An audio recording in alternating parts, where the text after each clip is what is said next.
말씀 로마서 1장 1절로 4절을 찾도록 하겠습니다. 신약성경 239페이지입니다. 로마서 1장 1절로 4절을 찾았으면 제가 읽겠습니다. 예수 그리스도의 종 바울은 사도로 부르심을 받아 하나님의 복음을 위하여 택정함을 입었으니 이 복음은 하나님이 선지자들로 말미암아 그의 아들에 관하여 성경에 미리 약속하신 것이라. 이 아들로 말하면 육신으로는 다윗의 혈통에서 나셨고 성경의 영으로는 죽은 가운데서 부활하여 능력으로 하나님의 아들로 인정되었으니 곧 우리 주 예수 그리스도시니라. 아멘. 지난번에는 하나님의 복음이라는 제목을 가지고 함께 나눴습니다. 로마서의 전체적인 부분을 먼저 말씀을 드렸고요. 오늘은 주보에 나와 있는 것처럼 2절의 말씀, 성경에 미리 약속하신 것이라. 성경에 미리 약속하신 복음. 제목에 복음이 항상 들어갑니다. 왜 복음이 들어가냐면 지난번에 잠깐 말씀드린 것 같이 로마서를 저희들이 보고 로마서를 통해서 예배를 드리는 목적과 이유가 처음 무도가 복음 전도 집회를 주일 예배 때 했으면 좋겠다라고 마음이 와서 하나님 앞에 기도하는 중에 복음 전도 집회보다는 로마서를 통해서 하나님이 저희들에게 주신 이 귀한 복음을 다시금 생각하고 또 복음을 전하는 저희들이 됐으면 좋겠다라는 그런 생각이 들어와서 로마서를 보게 되었습니다. 그러므로 로마서를 보는 동안에는 복음에 중점을 둘 것입니다. 로마서 성경 자체가 제목이 주제가 뭐냐면 복음이잖아요. 하나님의 복음. 그래서 복음 계속 복음에 관한 부분들을 말씀을 하고 있음을 보게 되어집니다. 그러므로 오늘도 이제 제목을 성경에 미리 약속하신 복음, 구약의 선지자를 통해서 약속하신 복음, 말씀하신 복음을 통해서 저희들 신령 안에 하나님의 복음으로 말미암아 기쁨과 감사함으로 하나님께 영광을 돌리는 그런 삶을 살기를 원합니다.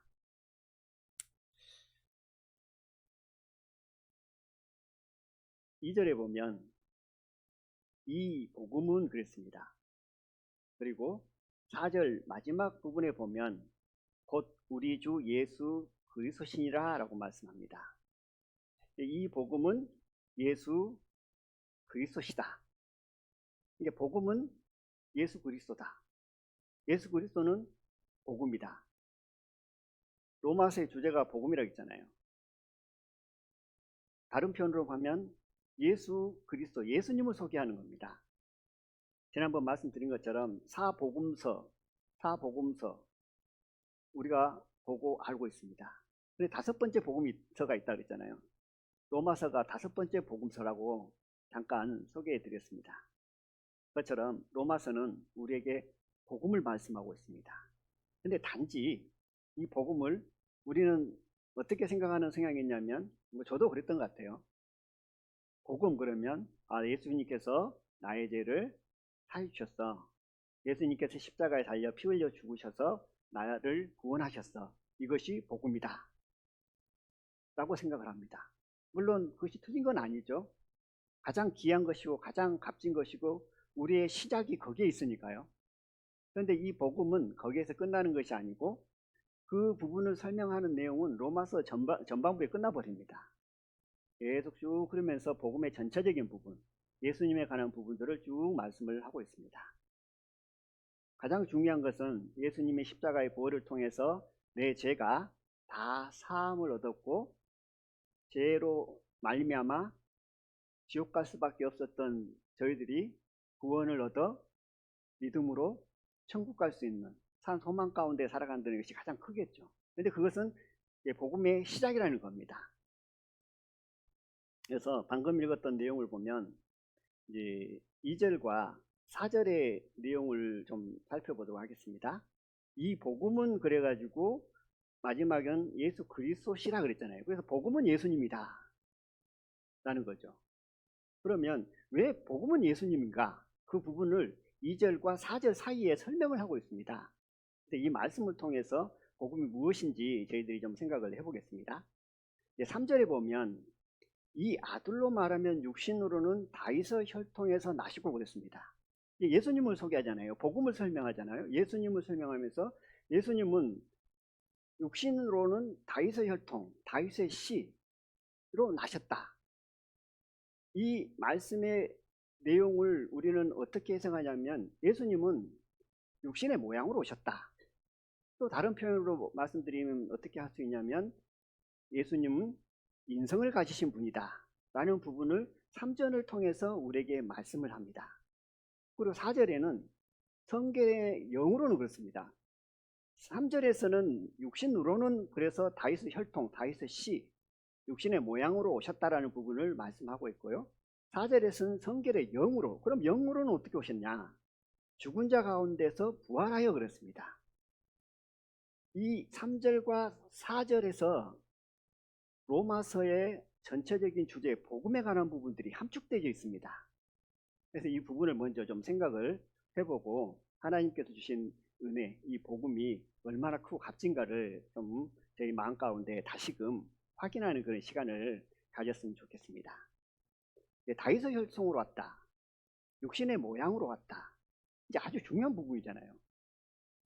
육신의 모양, 다윗의 혈통, 인성을 가신 예수님. 이 부분이 왜 중요할까요? 예전에 저는 이런 부분을 묵상하면 어떤 부분을 가장 먼저 떠올렸냐면 예수님께서, 하나님께서 어리석은 나 같은 인생을 사랑하신다 그랬어요. 그래서 하나님은 사랑이시라고 말씀하잖아요. 하나님은 사랑이라고 하는데 이 어리석은 인생이 어떻게 하나님의 사랑을 깨닫고 알 수 있냐라는 거죠. 그래서 저는 이런 비유를 상담하면서 자주 쓰거든요. 이제 한 가정에 사춘기 아들이 있다고 가정을 해보겠습니다. 그런데 이제 부모님이 아들에게 가서 아들아, 난 널 사랑해. 이렇게 얘기를 합니다.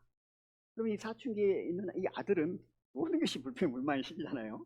모든 것이 삐뚤어 보이는 시기잖아요. 나를 사랑한다고? 이런 게 예를 들면, 그러면 이제 부모들이 갈 때마다, 아들을 만날 때마다 난 널 사랑해, 사랑해. 그러면 이 아들은 이제 현실적으로 생각해 보는 거죠. 이 부모님이 나를 사랑한다고?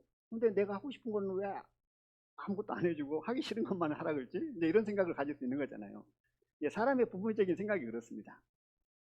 이것도 사춘기 시기에 알아먹기 힘든데 하물며 인생인 이 어리석은 자가 이 전지전능하신 그 하나님이 난 널 사랑한다 라고 하면 어떻게 알아먹겠냐는 거죠. 그래서 그 사랑을 표현하고 나타내 보이시기 위해서 이 땅에 육신의 모양으로 오셨다는 사실입니다. 그리고 인성을 가지시고 이 땅에 오셨다는 것이 엄청난 우리에게 큰 희망과 은혜와 사랑이 있다는 겁니다. 육신의 모양으로 이 땅에 오시지 않고 다윗의 혈통으로 씨로 오시지 않았다면 어쩌했을까요? 이제 가정을 해본다면 우리가 하나님의 사랑을 알 수 있었을까요? 모르겠지만 저는 불가능하다 생각이 들어집니다. 그러나 우리 인생들을 사랑하셔서 하나님의 사랑을 나타내시기 위해서 이 땅에 육신의 모양으로 독생자 아들을 이 땅에 보내셨다라는 겁니다. 그래서 2절에 보니까 육신으로서는 다윗의 혈통에서 나셨고 그렇습니다. 인성을 가지신 예수님. 그리고 예수님께서 다윗의 혈통으로 육신의 모양으로 오시지 않았다 그러면 어떻게 될까요? 그러면 구약에 나와 있는, 성경에 나와 있는 모든 부분들이 이루어질 수 없는 부분이죠. 그 중에 하나가 뭐냐면 대속물을 하잖아요. 양, 대속물에 하는 역할인 거죠. 죄인의 죽음을 대속해서 그 대속물이 죽는 과정을 통해서 제사를 통해서 죄 사함을 받는 내용이잖아요. 대속물로 오신 그분 예수님이잖아요. 육신의 모양으로 오셨다면 대속물이 어떻게 됐을까요? 그건 불가능합니다. 그리고 또 하나는 뭐냐면 피 흘림이 없은 즉 사함이 없다 그럽니다. 성경의 용어로만 예수님께서 이 땅에 오셨다면 어떨까요? 육신의 모양으로 오시지 않았습니다. 인성을 가지고 오시지 않았다. 그러면 피 흘림이 없으니 사함이 없다라는 그 말씀을 이룰 수가 없는 것이죠. 그러면 2절에 나와 있는 말씀을 통해서 우리가 마음 가운데 은혜를 입고 예수님께서 이 땅에 육신의 모양으로 오셨다. 자기 자신을 낮추시고 또 낮추셔서, 그래서 겸손의 왕이잖아요. 그렇게 낮추신 이유는 이 어리석은 불쌍한 인생들, 하나님이 그렇게 사랑한다고 말했는데 알아먹지 못한 이 인생들을 실제 보여주시고 실제 육신의 모형으로 오셔서 십자가에 죽으심으로 어리석은 인생들이 그것을 바라보면서 믿고 구원을 얻고, 정말 하나님이 날 사랑하시는구나, 독생자 아들 이 땅에 보내셔서 나를 구원하신 그 사랑, 너무나 놀랐잖아요. 그래서 저희들이 주님 앞에 감사함으로 이렇게 예배를 드리고, 어떻게 하면 하나님께 더 나아가 볼까, 또 어떻게 하면 하나님의 기쁨을 위해 살아볼까, 어떻게 하면 하나님의 영광을 위하고 또 이 귀한 복음을 전해볼까 하는 마음으로 살 수 있는 모든 근거들이 거기서 나오는 거잖아요.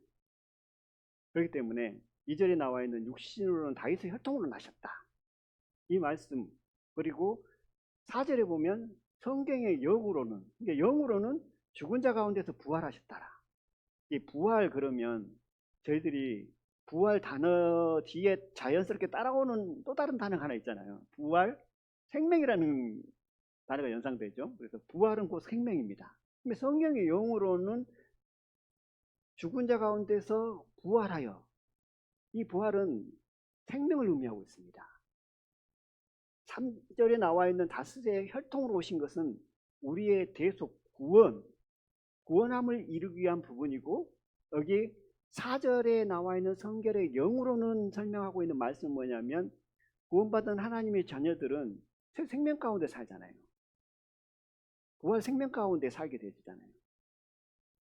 우리에게 생명을 주시기 위해 성결의 영으로 이 땅에 오셨다는 겁니다. 이 부분은 로마서 8장에 가서 자세하게 말씀하고 설명을 하고 있습니다. 그렇기 때문에 그 부분은 로마서 8장에 가서 나중에 말씀을 드리고, 일단은 성경의 영으로 오신 이유는 뭐냐, 죽은 자 가운데 부활하신 예수님, 그 부활을 통해서 우리에게 생명을 주시기 위함이다. 생명으로 주님 안에 나가는 삶을 살기 위함이다 하는 것입니다. 그래서 이 3절과 2절과 3절 4절 말씀 안에 예수님께서 왜 다윗의 혈통으로 오셨고, 왜 인성을 가지신 분이고, 또 왜 성경의 영으로 오셨는지, 이 부분들을 우리에게 말씀을 하고 있습니다. 이 구절을 통해서 로마서의 전체적인 부분들을 어떻게 보면 함축을 해서 이 말씀 구절 안에 집어넣어 놨어요. 그렇기 때문에 이 말씀을 통해서 우리의 전체적인 맥락을 확인할 수 있다. 로마서가 이제 그 기록된 순서를 보면 이렇다 그랬잖아요. 너희들이 얼마나 큰 죄인인가, 하나님의 저주 아래에 있는 인생들이다 라는 부분들을 말씀을 하고, 그 다음에 의인, 믿음으로 말미암아 죄사함을 받아서 의인이 되어지는, 그리고 성경의 영으로서 성령 충만한 가운데 거룩한 삶을 살아가는, 그리고 닮아가는 삶을 살아가는, 그리고 마지막 부분에 하나님의 은혜를 입었고 주님 안에 나온 자들이 어떻게 성령의 능력 안에서 실제 삶 가운데 살아가는가, 실제적인 삶에 대한 부분들을 말씀으로 이렇게 순서적으로 배열됐다고 했잖아요. 그것처럼 우리를 구원하신 하나님, 대속, 그리고 생명 주신 하나님, 그리고 이 생명을 주신 목적과 이유가 있을 거 아니에요. 그 이유는 생명이라는 것은 성장을 의미하고 있잖아요. 하나님께 더 드려지고 하나님께 나아가고 그리스도를 닮아가고 거룩한 삶을 살아가는 삶의 모습을 이렇게 순서적으로 배열하고 나열했던 말씀들을 생각해 볼 수 있겠습니다. 그래서 이 구절을 통해서 저희들이 이 말씀 가운데 로마서의 전체적인 부분들이 이 안에 함축되어 있다라는 생각을 먼저 해보게 되어지고요. 이제 오늘 말씀의 제목이 성경에 미리 약속하신 복음이잖아요. 근데 이 말씀의 제목을 통해서 우리가 생각해 볼 수 있는 건 뭐냐면, 구약의 선지자를 통해서 복음을 말씀해 놓고, 복음은 곧 예수님이라고 했잖아요. 예수님을 예언하고 말씀한 부분들을 저희들이 좀 생각을 해보면서 우리가 받은 은혜, 우리가 받은 이 복음 은혜의 사랑이 얼마나 큰지를 다시 그 말씀을 통해서 확인하는 그런 시간들이 되었으면 좋겠습니다. 지난번에 말씀을 드리다가 시간이 없어서 중간에 좀 끊긴 부분이 있어요. 그래서 그 부분을 좀 연결을 해서 생각을 해보도록 하겠습니다. 사도행전 9장을 찾아보겠습니다.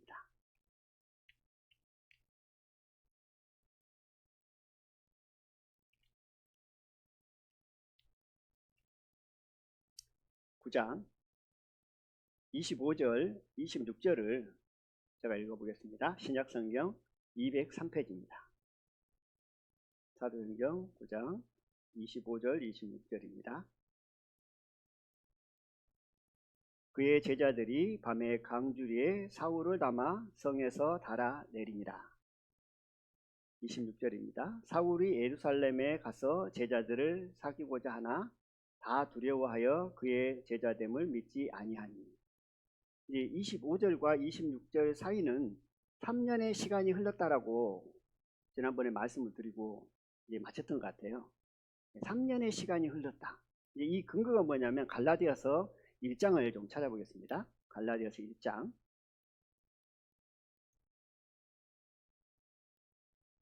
13절부터 제가 한번 읽어보겠습니다. 사도 바울, 그러니까 사울의 이전 예수님을 만나기 전의 상태, 그리고 만나고 난 이후에 어떤 그 시간대를 말씀을 하고 있습니다.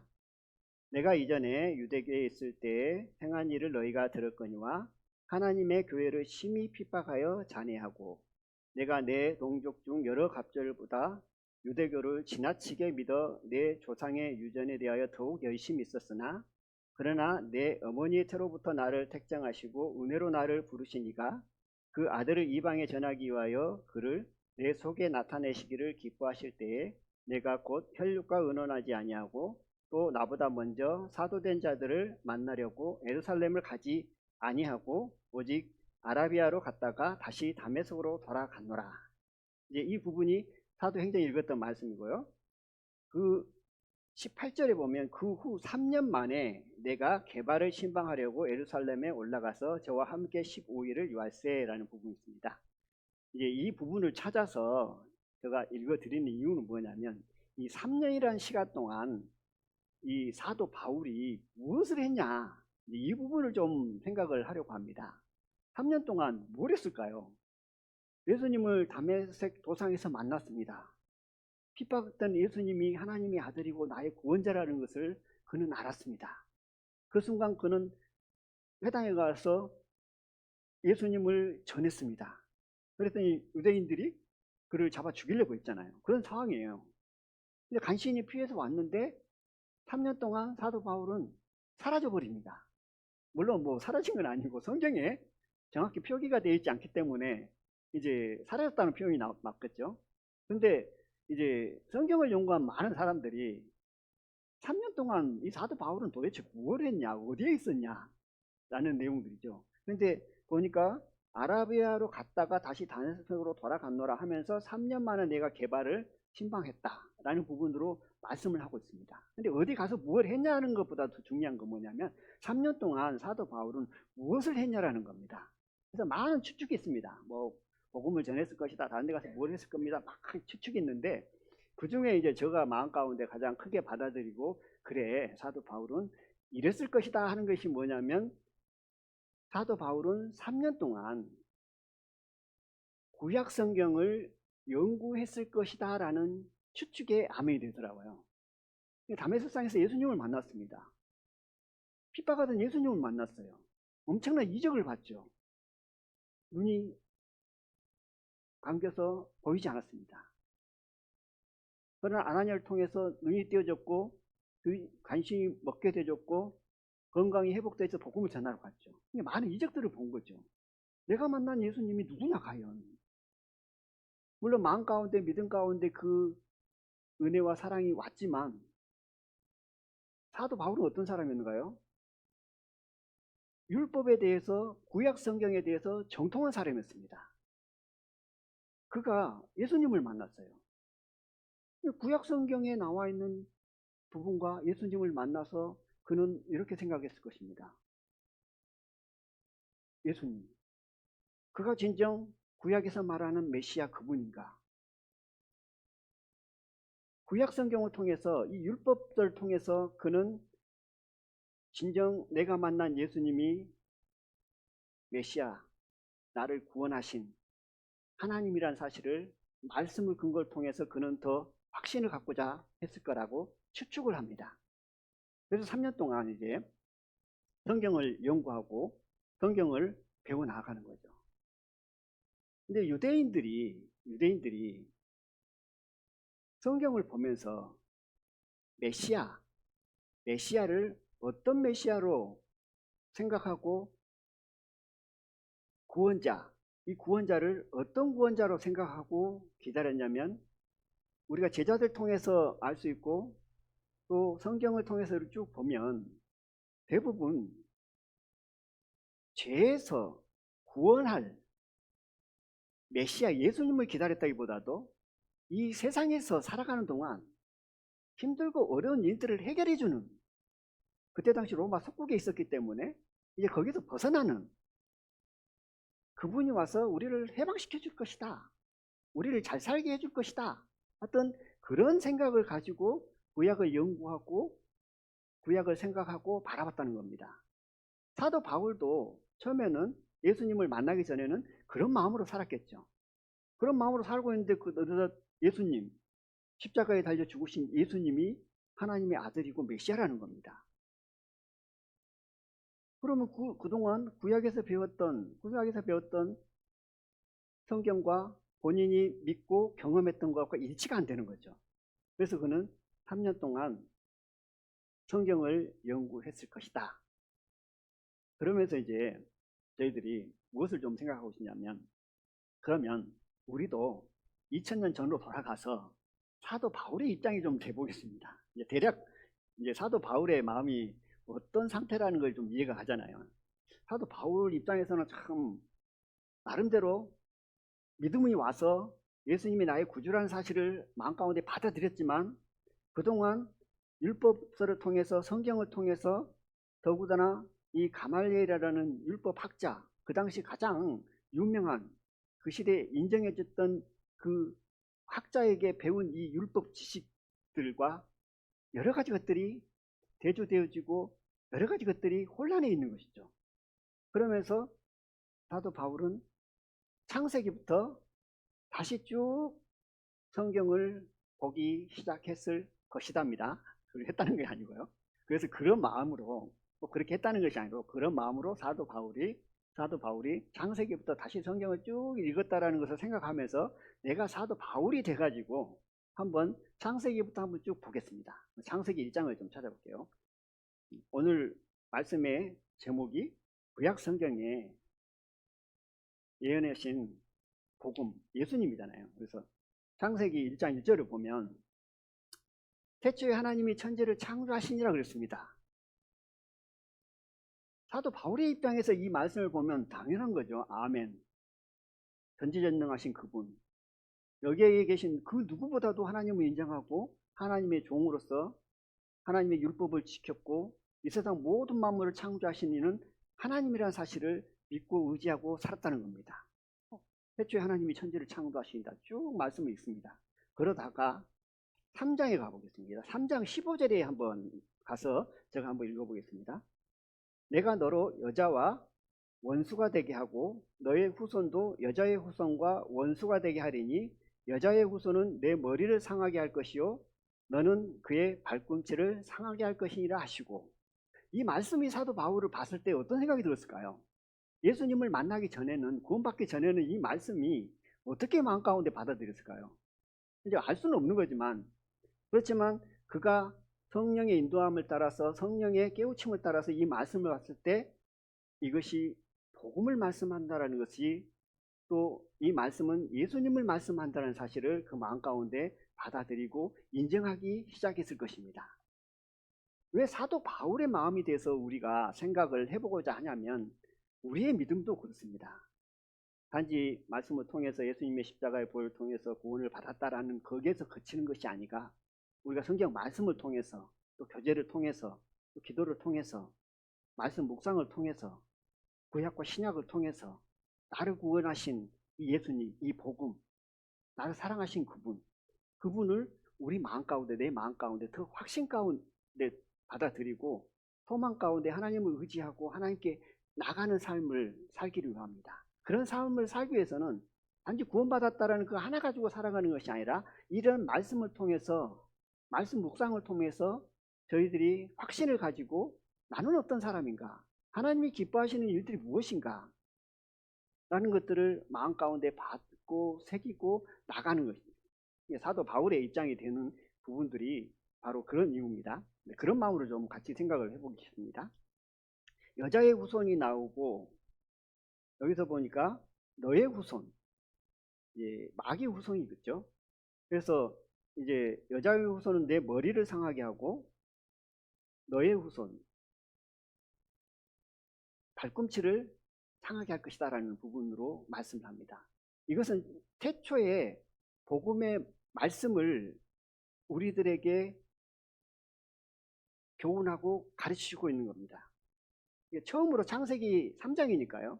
처음으로 복음에 관한 부분들을 예언하시고 이것이 그리스도라는 것을 하나님을 믿는 이스라엘 백성들에게 교훈하고 가르치시는 겁니다. 오늘날 이 시대에 저희들에게 이 말씀을 통해서 나를 구원하시기 위해서 창세전부터 예배했던 그분, 예수 그리스도 복음, 이 복음을 우리가 마음 가운데 받아들이는 거죠.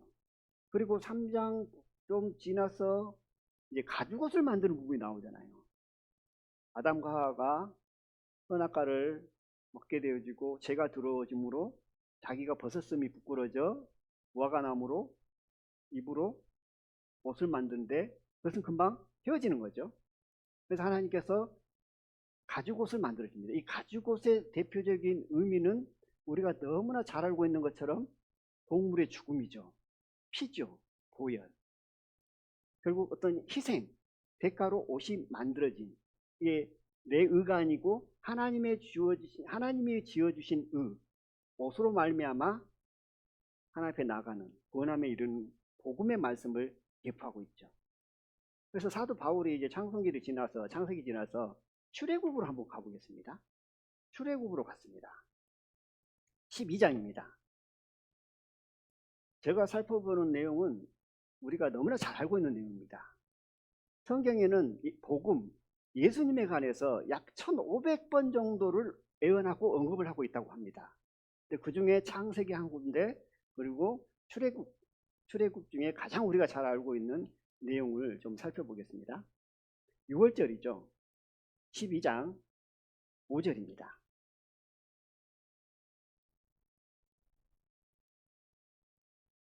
구약 98페이지입니다. 출애굽 12장 5절. 너희 어린 양은 흠없고 일련된 수컷을 하되 양이나 염소 중에서 취하고. 그래서 7절에 보면 그 피로 양을 먹을 집 문 좌우 철주와 인방에 바르고. 13절을 읽겠습니다. 내가 애굽 땅을 칠 때에 그 피가 너희의 거하는 집에 있어서 너희를 위하여 표적이 될지라. 내가 피를 볼 때에 너희를 넘어가리니 재앙이 너희에게 내려 멸하지 아니하리라. 아주 구체적인 복음의 말씀. 예수님께서 이 땅에 오셔서 십자가에 죽으시고 피 흘려서 우리를 대속해 주신 이 복음의 말씀이 구약 성경을 통해서, 출애굽을 통해서, 유월절을 통해서 미리 예언하고 말씀을 하고 있다는 사실입니다. 사도 바울이 수없이 많은 출애굽기를 읽는 과정 속에서 살아왔지만 예수님을 만나고 성령의 도우심으로, 성령의 계시로 말미암아 이 말씀을 접했을 때 이것이 곧 예수님이구나, 이것이 곧 복음이구나 라는 것을 깨달았을 거라고 추측을 합니다. 그러므로 저희들도 이 말씀을 볼 때 그냥 우리가 아는 말씀 하고 넘어가는 것이 아니고 이 말씀을 통해서 예수님의 십자가의 보혈을 생각하고 그 보혈이 우리를 구원하셨고 그 구원으로 말미암아 우리가 평화를 누리고 기쁨으로 감사함으로 살아갈 수 있다는 사실을 늘 마음 가운데 품고 감사함으로 하나님께 드려지는 삶을 사는 것이 저희들의 삶의 본분이고 또 저희들이 말씀을 통해서 취해야 될 교훈이라 생각이 들었습니다. 그리고 이제 출애굽기를 봤으니까 레위기를 보겠습니다. 레위기 16장입니다. 레위기 그러면 이제 제사법에 관한 부분들을 쭉 말씀하시잖아요. 대속물. 그래서 죄가 어떻게 사해졌는가. 전도집회를 하면 대부분 복음을 전할 때 예수님의 십자가의 보혈을 전하기 전에 구약의 제사법을 먼저 저희들이 말씀을 통해서 확인하잖아요. 그것처럼 레위기는 제사법입니다. 그래서 이제 대속물이 오게 되고 대속물이 내 대신 죽음으로 말미암아 그 대속물이 이제 내 대신 죽게 되어지고 또 안수를 통해서 내 죄가 대속물에게 넘어가게 되어지고 그러므로 말미암아 내 죄가 사함을 얻는 부분이잖아요. 근데 방금 찾았던 레위기 16장에 보면 7절부터 읽어보겠습니다. 또 그 두 염소를 취하여 회막문 여호와 앞에 두고 두 염소를 위하여 제비 뽑되 한 제비는 여호와를 위하고 한 제비는 아사셀을 위하여 할지며. 이제 이때는 언제냐면 1년에 한 차례씩 드리는 대속죄일입니다. 이때 두 염소를 취해라 합니다. 두 마리 염소를 이제 데려오는데 뭐 똑같은 뭐 쌍둥이 염소는 없겠지만 하여튼 비슷비슷한 누가 봐도 좀 구분이 안 가는 그런 염소 두 마리를 데려옵니다. 데려와서 뭘 하냐면 제비를 뽑습니다. 두 마리 중에 한 마리는 여호와께 드리고 한 마리는 아사셀에게 드리는 부분이죠. 그러면 우리가 제사법이 어떤 의미를 갖고 있다는 건 알잖아요.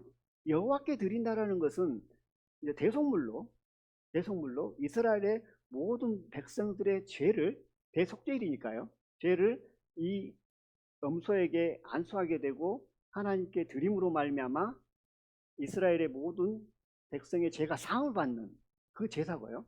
아사셀에게 드린다라는 이것은 뭐냐면 이제 두 마리 중에 한 마리는 여호와께 드리고 한 마리는 이 택함 받은 이 한 마리는 어떻게 되냐면 광야에 버려집니다. 어떻게 보면 이제 쫓겨나는 거죠. 여기에서 복음의 말씀이 들어있다는 겁니다. 대속물로 드렸다는 것은 우리가 너무 잘 알고 또 이해하잖아요.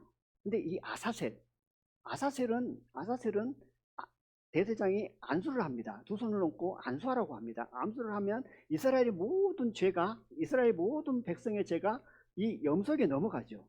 그럼 보통 우리는 어떤 제사법의 속죄제에 의하면 이제 이 소를 잡아서 피를 흘려서 이제 단에 뿌리고 성소에 가서 피를 뿌리는 그런 방법으로 가야 되는데 여기에서 교훈한 건 뭐냐면 광야로 가서 버려라.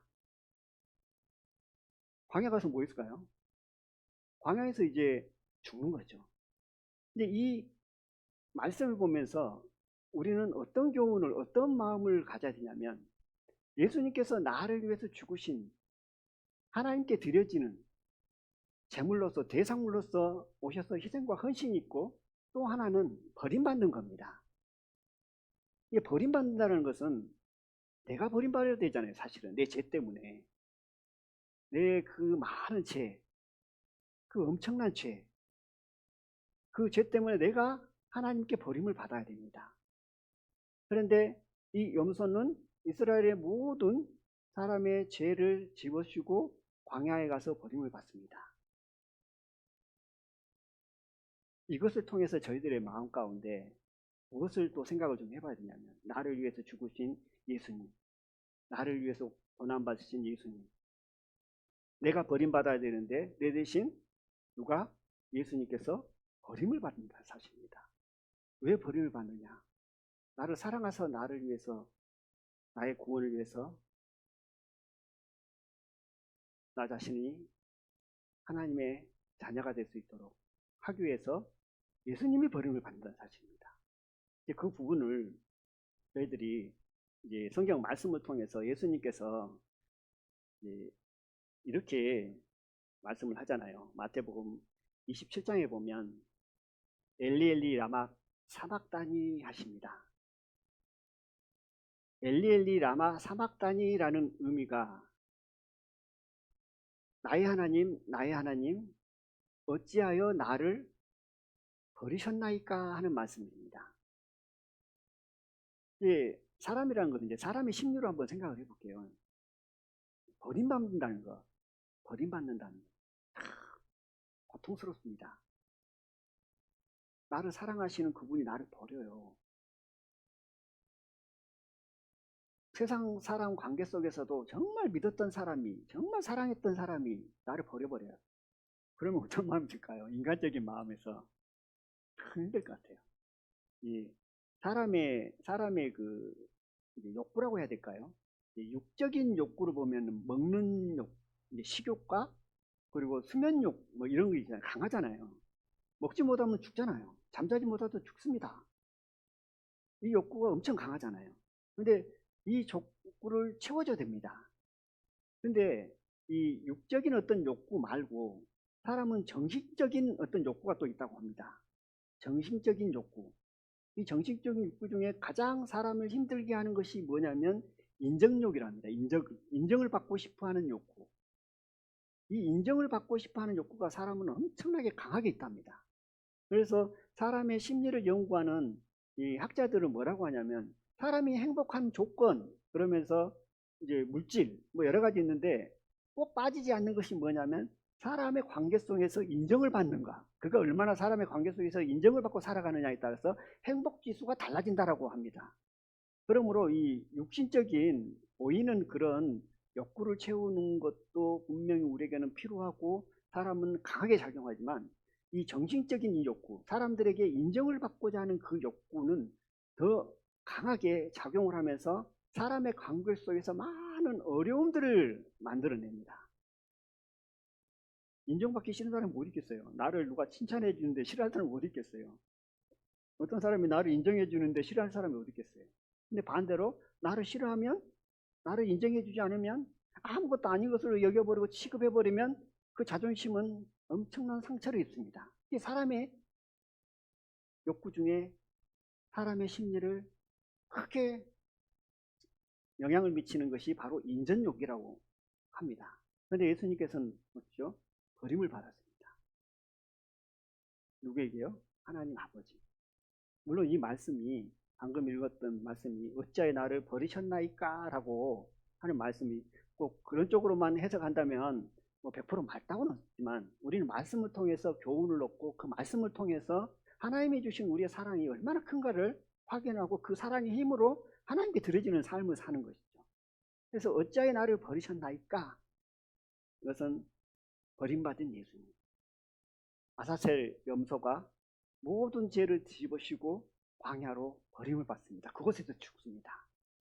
누구 죄 때문에요? 이스라엘 사람의 모든 죄 때문에.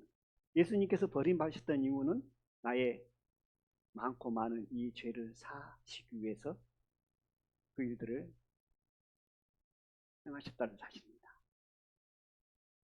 이 버림받는다, 사람에게 인정받는다, 이제 이 부분을 하나님을 섬기는 삶의 어떤 신앙생활에서 참 뭐 자주는 아니지만 가끔씩 영향을 미치는 부분이 있습니다. 사도들의 어떤 삶의 모습을 보면 고린도전서 4장 9절을 찾지 마시고 제가 읽어보겠습니다. 내가 생각컨대 하나님이 사도인 우리를 죽기로 작정한 자 같이 미말에 두셨음에 우리는 세계 곧 천사와 사람들에게 구경거리가 되었노라. 하나님께서 사도들, 하나님께서 그렇게 쓰이셨고 귀하게 여겼던 그 사도들, 하나님의 일꾼, 충성된 이 종을 미말에 두었다고 합니다. 저 끝에. 하나님이 대우하는 그 대우는, 세상의 관점에서 대우하는 그 대우는 저 끝에 미말에 두셨다는 거예요. 천사와 사람에게 구경거리가 됐다고 합니다.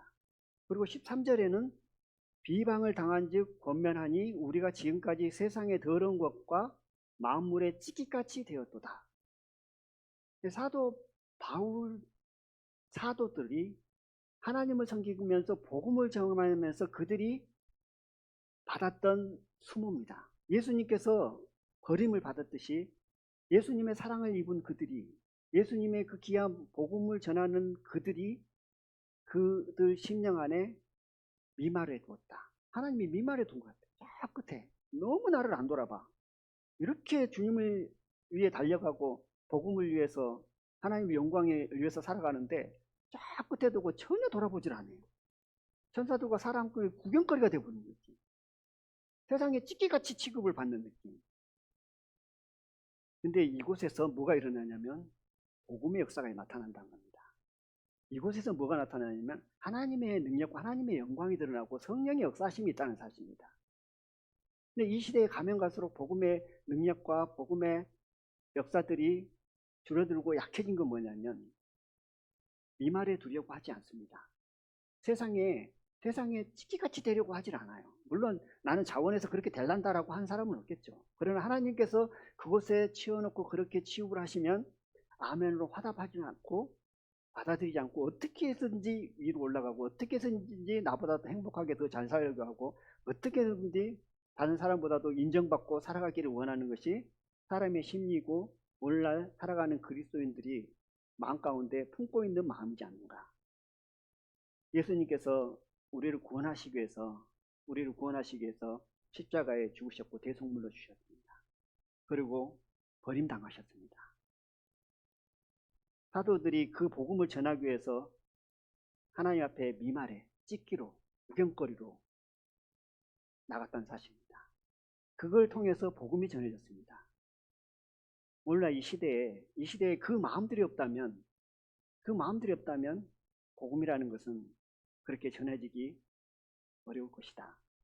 그러나 마지막 때가 되어질수록 미말에 두려고 하지 않고 사람에게 인정받으려고 하고 더 좋은 자리, 더 높은 자리, 더 평안한 자리, 더 행복한 자리를 찾고 구하고 나가고 있다는 사실입니다. 너희들이 이 말씀을 통해서 레위기 16장에 나와 있는 이 말씀을 통해서 나를 구원하시기 위해서 하나님께 드려진 예수님, 나를 구원하시기 위해서 하나님께 드려진 예수님, 그것을 우리가 마음 가운데 품고 하나님의 사랑과 은혜가 얼마나 큰지 마음에 받아들이고 나간다면 하나님께 영광이 되어지라고 있습니다. 그리고 다음 성격이 뭐냐면 민수기입니다. 민수기에 보면 이제 시간이 다 돼버려서 찾기는 어려울 것 같고요. 롯뱀이 나오죠. 롯뱀. 그래서 우리가 복음을 전할 때 요한복음 3장 14절에 모세가 광야에서 뱀을 든 것 같이 인자도 들려하리라는 말씀이 있습니다. 그래서 이제 이스라엘 백성들이 출애굽 당시에 불평불만을 하니까 불뱀을 보내서 이제 뱀에 물려 죽잖아요. 그때 치유 방법, 난 방법, 살 수 있는 방법이 이제 모세를 통해서 롯뱀을 만들기로 하고 롯뱀을 봄으로 말미암아 그들이 나음을 얻고 살아납니다. 이것이 복음이잖아요. 예수님께서 십자가에 달려 죽으심을 우리가 보고 믿음으로 말미암아 구원받은 것처럼 민수기에 나와 있는 이 말씀도 그와 같이 복음에 관한 말씀이라는 겁니다.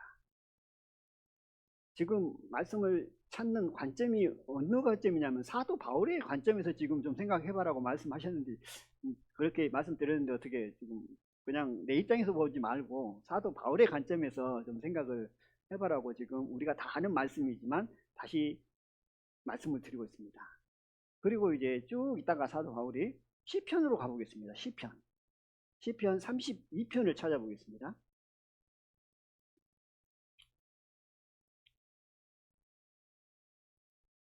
시편 32편을 보니까 구약성경 823페이지입니다. 복음을 예언해놓고 예수님을 예언한 말씀의 구절들이 1500개 정도 된다고 했잖아요. 그 중에 이제 중간중간 우리가 잘 알고 있는 부분만 찾아서 생각을 하고 있습니다. 32편 1절을 보니까 다윗이 이런 사람은 복되다 라고 하고 있습니다. 허물의 사함을 얻고 그 죄의 가리움을 받은 자는 복이 있도다 그렇습니다. 진정한 복은 허물의 사함을 얻고 죄의 가리움을 받는 그 자가 진정한 복된 사람이다.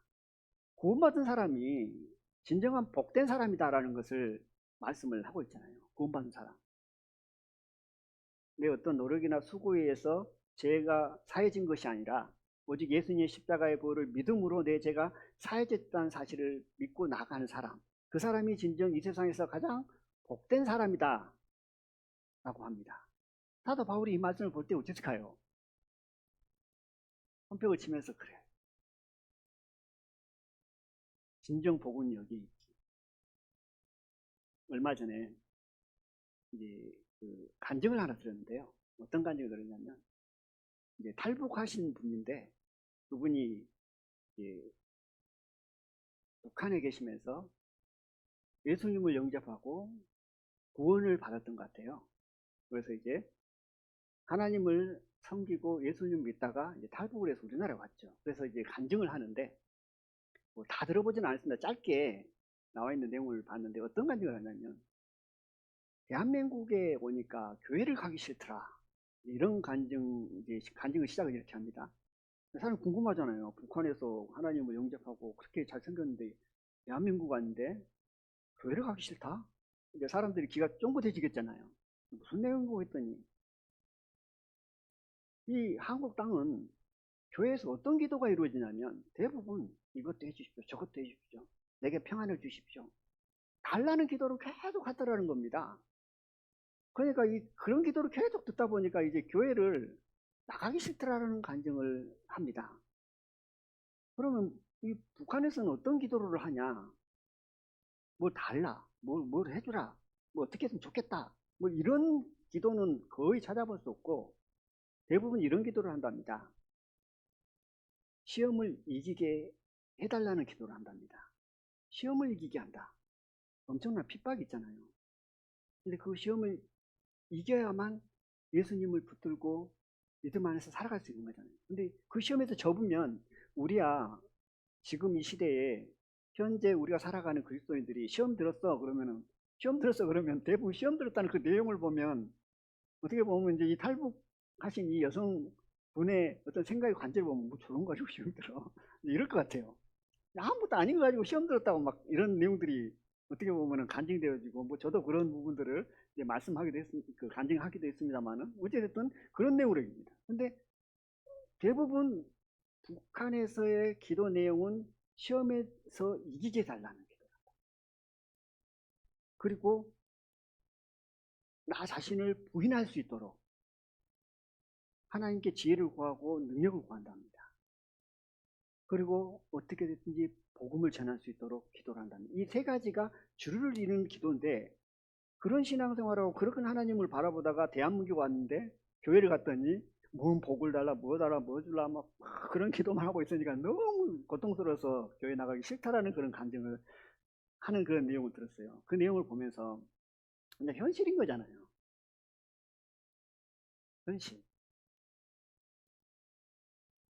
예수님의 십자가, 복음, 지금 구약 성경에 나타난 예수님 복음에 관한 부분들을 생각을 하면서 우리가 받은 은혜가 얼마나 큰지를 우리가 말씀을 통해서 우리 마음 가운데 다잡고 있습니다. 근데 우리의 마음이 이 세상의 어떤 것들을 추구하면서 이 세상에 있는 것들을 취하는 것이 마치 복인 양 거기에 온통 마음 가운데 매달려 있다면 하나님께서 기뻐하실까? 진정 우리의 복은 방금 읽었던 허물의 사함을 얻고 그의 죄의 가리움을 받은 자, 구원받은 자가 복된 자다라고 말씀을 하고 있습니다. 이 말씀이 우리 마음 가운데 심어져야 되고 항상 이 말씀이 우리 심령을 주장하고 살아갔을 때 세상에 좀 어려운 거 와도 좀 세상에서 인정을 받지 못한다 할지라도 또 세상에서 좀 고난이 오고 좀 피해를 보고 손해를 본다 할지라도 거기에서 시험이 드는 것이 아니라 그것을 빨리 해결되려고 막 기도하는 삶의 모습이 아니고 이런 시험에서 능히 이겨서 내 자신을 부인하고 또 복음을 전할 수 있는 그런 기도를 드릴 수 있는 근거는 결국 우리가 복음으로 돌아가서 예수님의 십자가의 사랑을 생각하고 예수님께서 나를 구원하시기 위해서 대속물로 드려졌고 나를 구원하시기 위해서 버림받았다는 사실 그것이 하나님의 은혜고 사랑이고 내가 이 큰 사랑을 입었으면 나도 주를 위해서 복음 위해서 드려주고 나도 때로는 어떤 일에 버림을 받을 수 있는 그것을 각오하는 그 믿음이 결국 하나님이 기뻐하시는 삶의 모습이지 않는가라는 생각을 해보게 되었습니다.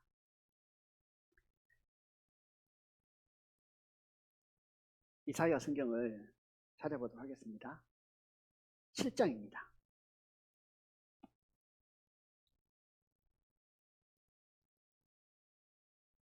구약성경 974페이지입니다.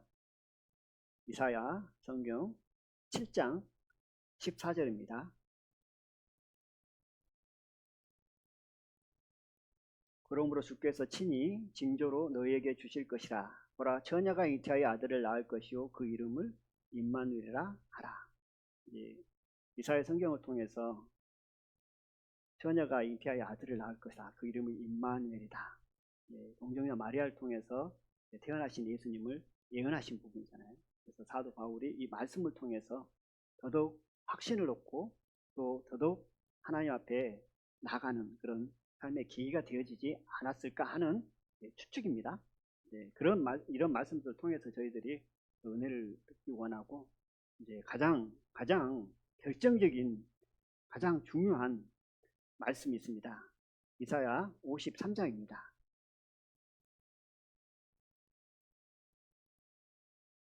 이사야 53장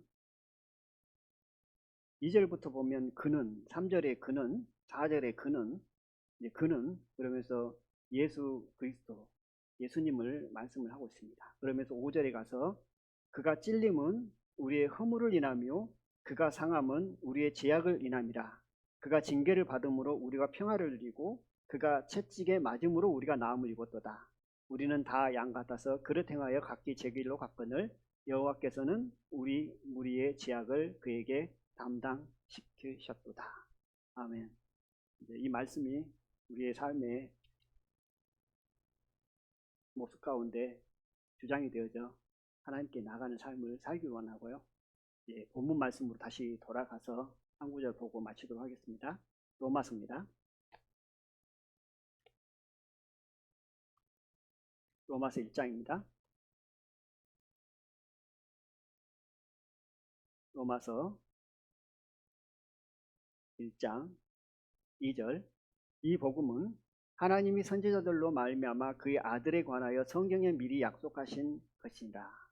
사도 바울이 3년 동안 성경을 통해서 약속하신, 예언하신, 선지자를 통해서 말씀하신 그분이 곧 예수님, 메시아, 그 귀한 복음이라는 사실입니다.